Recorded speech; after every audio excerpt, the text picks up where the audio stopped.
अब जो लोग इमरान खान साहब से मिलने के लिए गए उसमें शेख वकास अकरम साहब ने कंफर्म किया कि शाह फैसल साहब गए थे, सलमान अकरम राजा साहब गए थे, मलिक फैसल साहब गए थे और इन सारे लोगों को रोक दिया गया और इन लोगों को 2 किलोमीटर पहले रोका गया बकौल उनके पाकिस्तान तहरीक इंसाफ के सेक्रेटरी इंफॉर्मेशन के बकौल शेख वकास अकरम के 2 किलोमीटर पहले रोका गया और फिर एक सेमी नाका टाइप का लगाया गया था कि जो पाकिस्तान तहरीक इंसाफ के मुलाकातों वाले लोग हैं उनको रोक लो, बाकी लोगों को वो जाने देते थे, काम चल रहा था।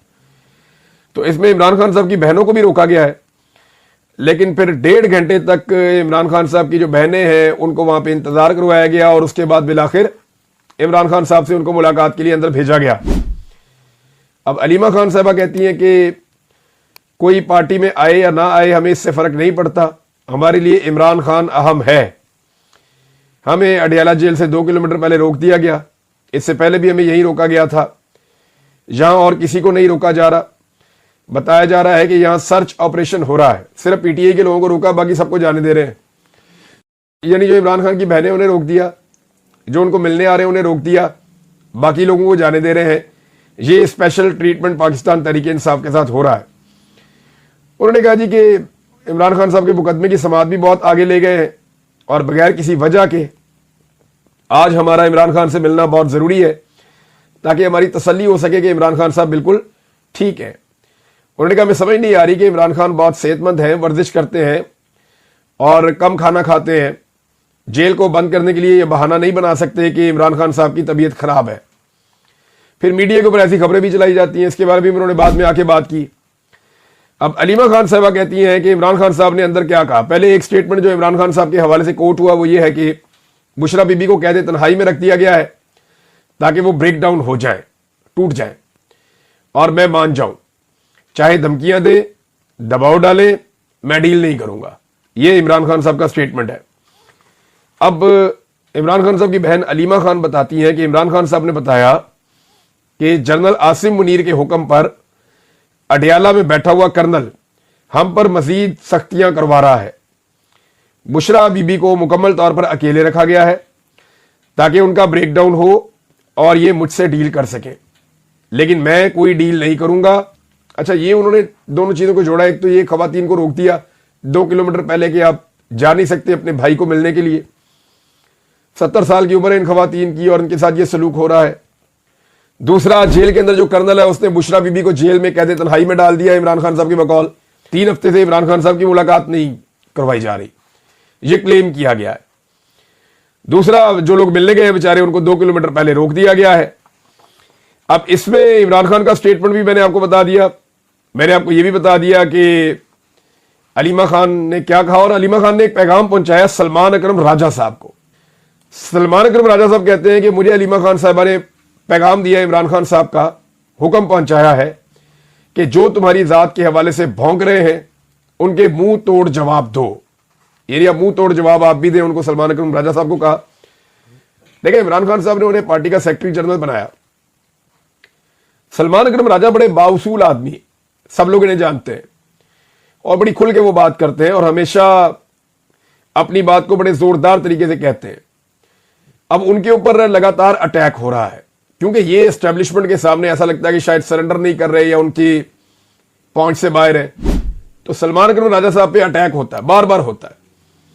पार्टी के अंदर से शेर अब्दुल मरवत को इमरान खान साहब ने इसीलिए निकाला कि वो पार्टी डिसिप्लिन के खिलाफ जाकर सलमान अकरम राजा साहब के ऊपर अटैक करते हैं। सलमान अकरम राजा साहब ने एक और स्टेटमेंट दिया, ये बड़ा खौफनाक स्टेटमेंट है।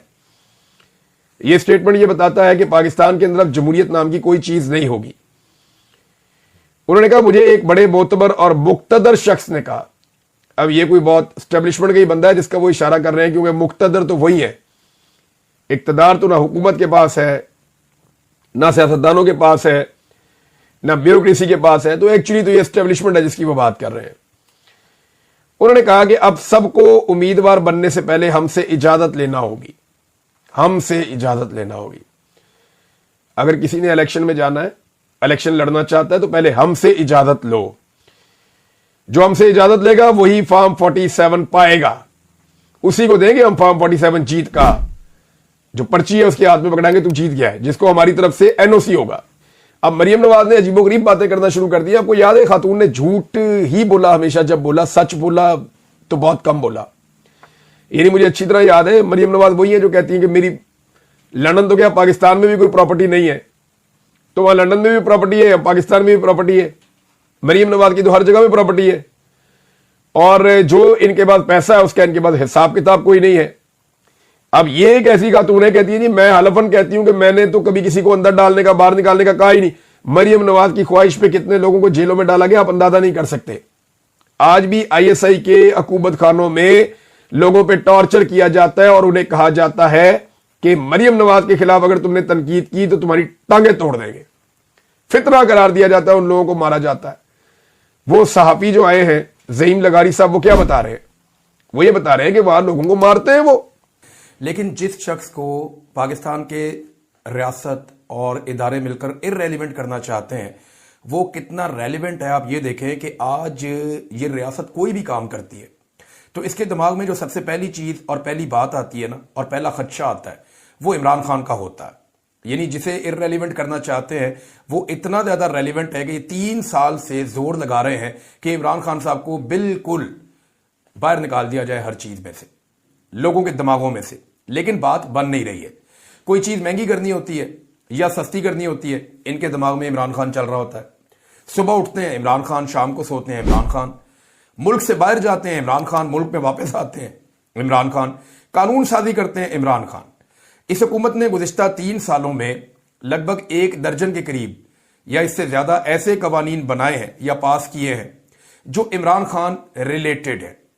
यानी ये आए तो इन्होंने NRO 2 किया, इमरान खान की वजह से इस कानून को इधर कर दो, इसको इधर कर दो, ये वाला कानून ऐसे पास कर देते हैं, यहां से इमरान खान को फंसा लेते हैं, इलेक्शन कमीशन के साथ ये कर देते हैं, अदालत के साथ ये कर देते हैं, जुडिशरी को यूं कर देते हैं, ब्यूरोक्रेसी को ये कर देते हैं, हम एहतजाज के खिलाफ ये वाला कानून ले आते हैं। 1 दर्जन से ज्यादा ऐसे कवानीन मैं आपको अभी गिनवा सकता हूं जो हमारे ईवानों के अंदर पास हुए हैं, और वो कवानीन इमरान खान स्पेसिफिक हैं। चाहे वो पीका का कानून हो, चाहे पंजाब के अंदर मीडिया को कुचलने का कानून हो, जो कुछ इन्होंने किया है वो सारा कुछ इमरान खान स्पेसिफिक रहा है।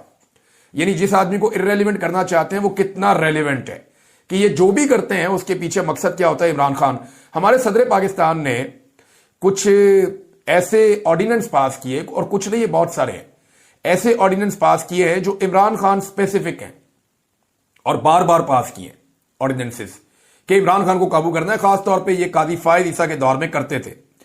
आईनी तरमीम के पीछे जो मेन वजह है वो इमरान खान है, धांधली के पीछे जो मेन वजह है वो इमरान खान है, हर क्रैकडाउन के पीछे जो मेन वजह है वो इमरान खान है। अब तक के लिए इतना ही। अपना ख्याल रखिएगा, अपने चैनल का भी। अल्लाह हाफ़िज़।